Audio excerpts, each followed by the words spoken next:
Doctor ortho, अब दर्द भी घुटने टेकेगा। उत्तराखंड में 2027 विधानसभा चुनाव से पहले धामी सरकार ने कैबिनेट का विस्तार किया। लोक भवन में आयोजित समारोह में खजान दास, भरत चौधरी, राम सिंह केड़ा, मदन कौशिक और प्रदीप बत्रा ने मंत्री पद की शपथ ली। भारतीय जनता पार्टी के वरिष्ठ नेता खजान दास पहले भी कैबिनेट मंत्री रह चुके हैं।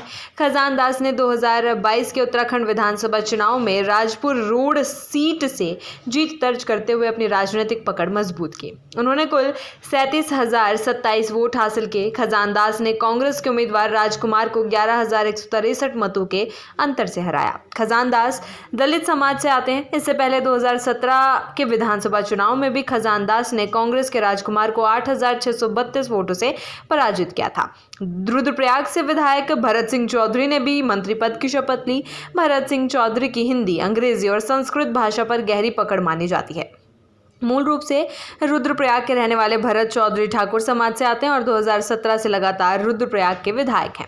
मदन कौशिक, भारतीय जनता पार्टी के वरिष्ठ नेता मदन कौशिक उत्तराखंड की राजनीति में एक प्रमुख और अनुभवी चेहरा माने जाते हैं। वो ब्राह्मण समाज से आते हैं और पार्टी के प्रदेश अध्यक्ष भी रह चुके हैं।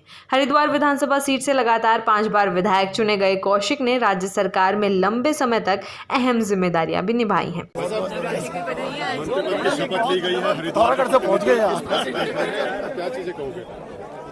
देखिए, एक कार्यकर्ता के रूप में जब कभी भी पार्टी ने जो जिम्मेदारी दी है, चाहे वो संगठन की दी हो या सरकार में दी हो, उसका निर्वहन उसी रूप में करना, कार्यकर्ता के रूप में मैंने उसको प्राथमिकता दी है।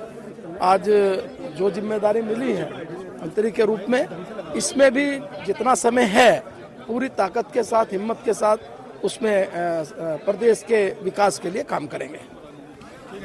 राम सिंह केड़ा ने अपनी राजनीतिक यात्रा की शुरुआत छात्र राजनीति से की और बाद में कांग्रेस से जुड़े, जहां उन्होंने कई अहम पदों पर जिम्मेदारी निभाई। 2017 विधानसभा चुनाव में कांग्रेस से टिकट न मिलने पर उन्होंने बगावत कर भीमताल सीट से निर्दलीय उम्मीदवार के रूप में चुनाव लड़ा और जीत दर्ज की। विधायक बनने के बाद उन्होंने भाजपा सरकार के साथ तालमेल बनाकर काम किया और लगातार पार्टी के करीब दिखाई दिए। 2022 चुनाव से पहले उनकी भाजपा में जाने की चर्चाएं तेज हुई और आखिरकार अक्टूबर 2021 में उन्होंने आधिकारिक रूप से भारतीय जनता पार्टी का दामन थाम लिया। पहली बार मंत्री बना हूं और मैं बड़ी ईमानदारी से प्रदेश की सेवा करूंगा, अपने विधानसभा क्षेत्र के लोगों की सेवा करूंगा। जिन लोगों ने हमको आशीर्वाद दिया, मेरी पार्टी को आशीर्वाद दिया और मेरी पार्टी ने जिस विश्वास के तहत माननीय पुष्कर धामी जी के नेतृत्व में, नरेंद्र मोदी जी के नेतृत्व में मुझे ये जिम्मेदारी दी है, इस जिम्मेदारी का मैं बड़ी ईमानदारी से निर्वहन करूंगा।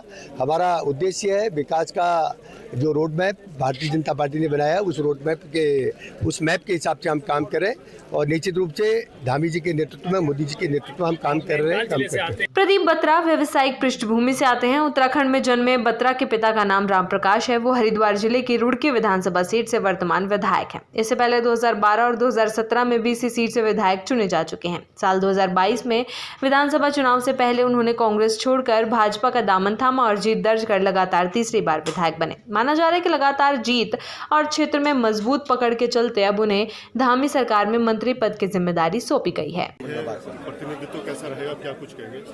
सबसे पहले तो मैं धन्यवाद करता हूं पार्टी नेतृत्व का, अपने माननीय मुख्यमंत्री जी का, जिन्होंने मुझे प्यार और आशीर्वाद दिया, पार्टी संगठन का, पार्टी के नेतृत्व का, जिन्होंने ये मुझे जिम्मेदारी दी। इस जिम्मेदारी को मैं सेवा के रूप में निभाऊंगा और जो संकल्प लेंगे कि हम लोग जो सरकार की योजनाओं का क्रियान्वयन हो और अंतिम छोर तक सरकारी योजनाओं का लाभ पहुंचे, ऐसा हमारा संकल्प रहेगा।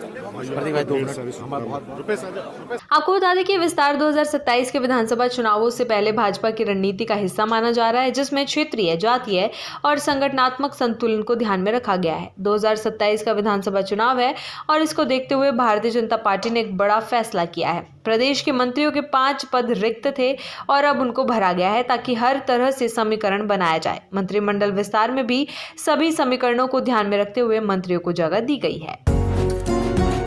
डॉक्टर ऑर्थो, अब दर्द भी घुटने टेकेगा।